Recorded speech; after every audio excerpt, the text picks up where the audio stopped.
Shalom shalom nshuti bavandimwe, nanjye uyu mwanya mboneyeho kuza meze neza ko mana yanjye, ariko ntabwo ibingibi kandi hari ikibazo kirimo rata simbashoboje muraho neza murakomeye.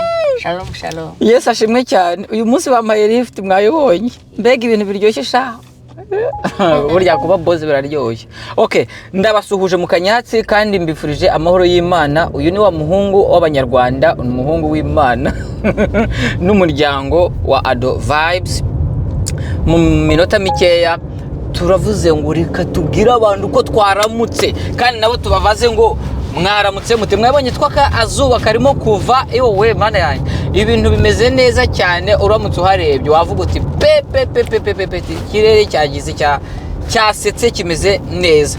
Mu Kanyatsi rero nimuze tubwirane mwaramutse mute, mumeze mute, amakuru y'iminsi, amakuru ameze ate, mwejeje iki munsi y'urugo, mu gikombe, mu gishanga, ku mpinga y'umusozi, bintu bimeze bite? Nta protocol ahangaha do basuhuze batubwire, basuhuze tubabwire cyangwa tubwirane.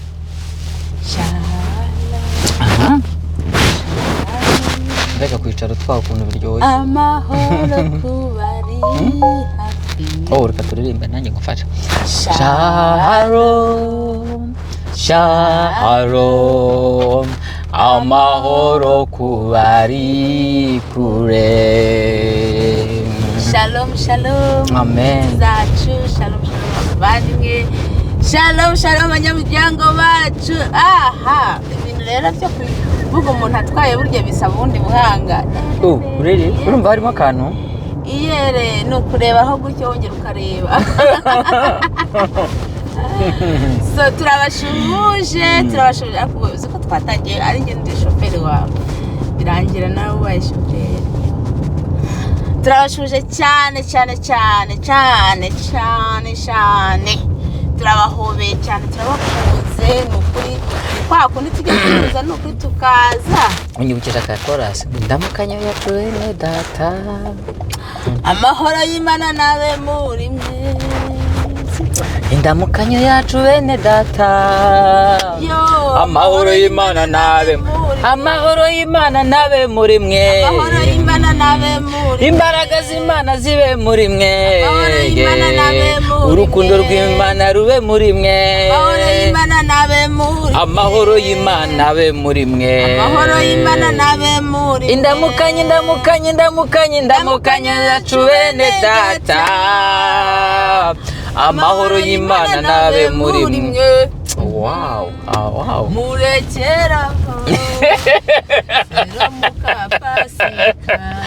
Murekera. So turabakunda, turabifuriza ibyiza kandi turababwiye ngo mwaramutse mwiriwe kandi amahoro y'Imana nabe muri mwe.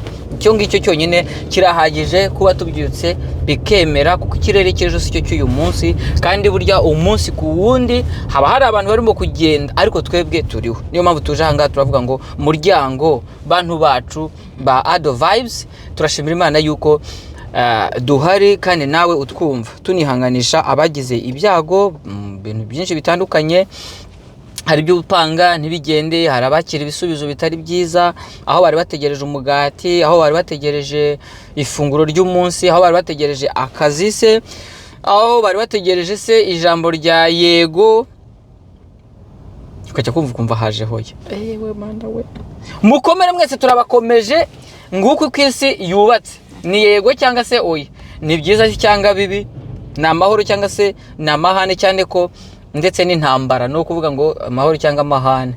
Mu gihe isi yugarijwe n'intambara cyane mu bihugu byaba bene wacu, twari tumenyereye yuko bayidusunikiraho cyane ndabwira abi wacu, ariko ubu ngubu isi ni gatebe gatoki, wavuze ko idasakaye ntabwo yibeshye.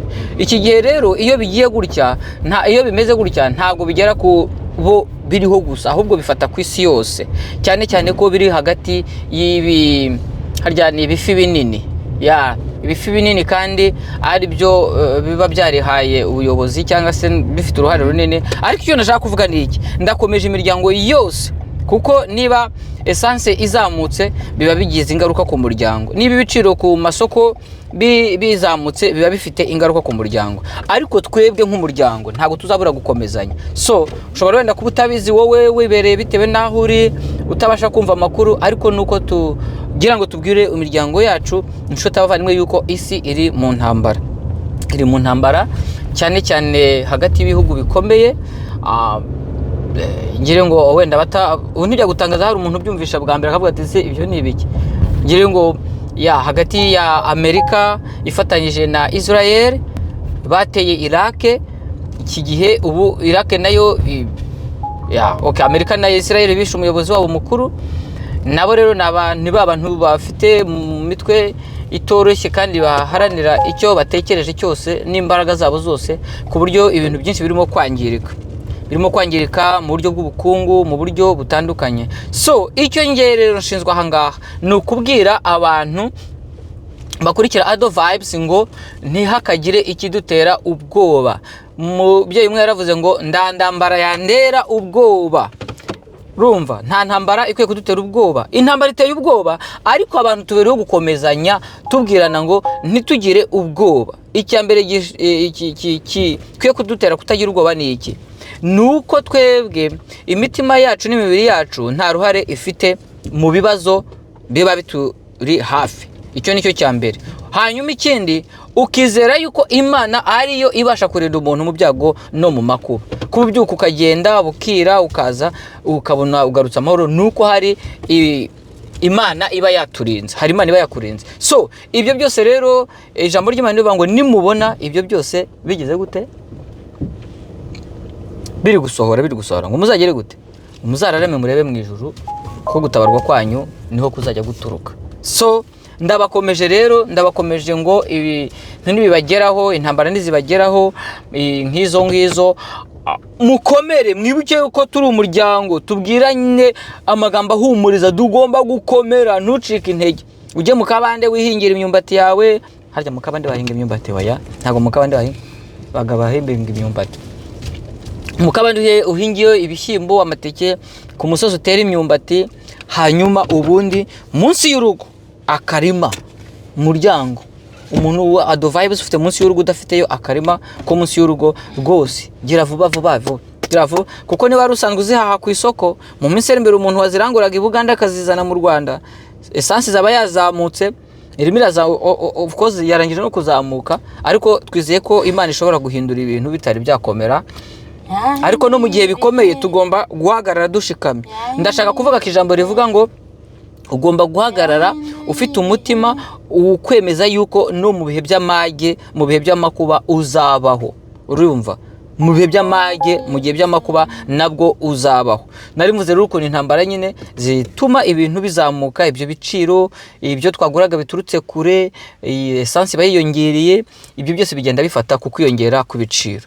Ariko uyu mwanya mu magambo make nagira ngo mbwira abantu banjye muri Ado Vibes, abantu bo mu Kanyatsi, yuko nubwo turi mu ntambara y'isi, nubwo turi mu bibazo by'isi, nyisi y'isi kubera ko irimo iragenda ifata n'ibihugu byinshi bigenda bishabikiraho biza, kandi niko bimeze, kuko burya niko isi yubatse. Ariko twebwe birakwiye ngo dutangire tumenye ibiri kubera hirya no hino, hanyuma dukomezanye, hanyuma none tunabwirana amakuru. Hariho abantu biyicarira ntibamenye amakuru, ari nayo mpamvu umuntu ashobora kuza akakubwira ibyo abonye.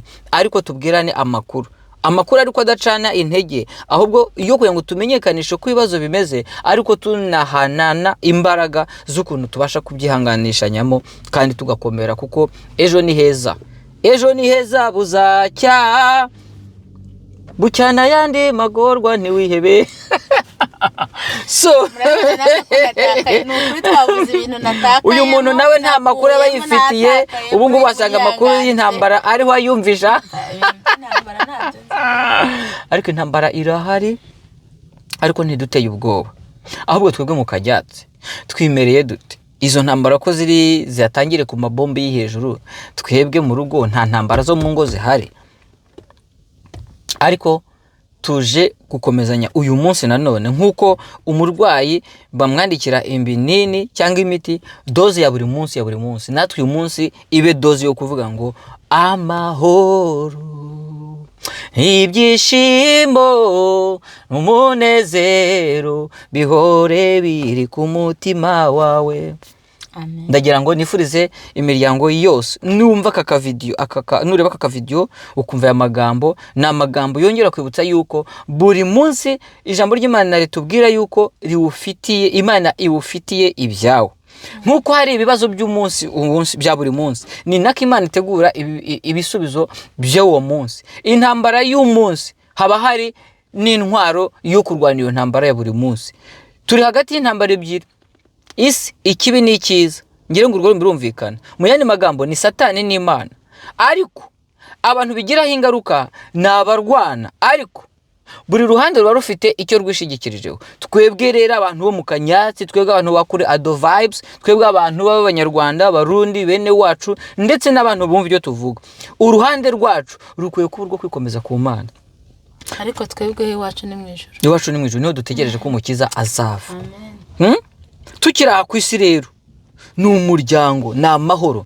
Ni amahoro, ni ugukomezanya, ni ukwihanganishanya, ni ukubabarirana. Duhora tuvuga dose y'uyu munsi cyangwa se ikinini cy'uyu munsi ku manywa na nijoro, ndetse cyagutunga ni ukwibuka ko turiho kugira ngo tuberane maso. Bibiliya ikongera ikavuga ngo umuvandimwe avukira gukura bene se mu makuba. Niba uzi ko umuntu muri kumwe ari umuvandimwe, mushobora kuba muri abavandimwe ko mufite ibyo mupfa, ariko uyu mwanya numva iki kiganiro wibuke yuko kuvuka kwawe, kubaho kwawe ari ukugira ngo ugire icyo ukorera umuvandimwe wawe igihe agukeneye. Kandi turakeneranye. Urebye hari igihe umuntu avuga ngo ngiye sinzamukenera, uzamukenera. Ngiye uranamukeneye of course, kuko kubwira ni byiza, kubwira ni by'amahoro n'ibyurura imitima. Ni inshingano ya buri wese. Nk'uko umubyeyi afite inshingano yo kubwira umwana mwatura amagambo meza umunsi ku wundi, ari byo byita gukora ubuzima. Ubuzima dufite nubwo ababyeyi badushyizemo, nibyo batwigishije. Niba uzi ko uri umujura ucunze neza, wasanga kwa sokuru wawe, kwa sokoromena kwa abashobora kuba bari bafite. Ariko icyo nshaka kuvuga ni iki, nuko amaraso adutemberamo afite isoko, afite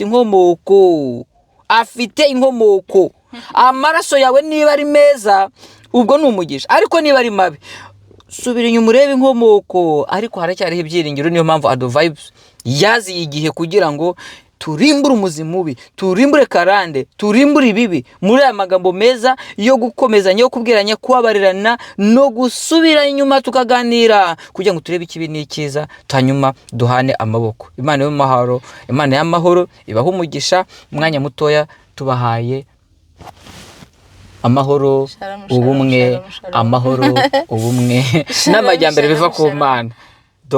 Lift yanjye uzayishyura.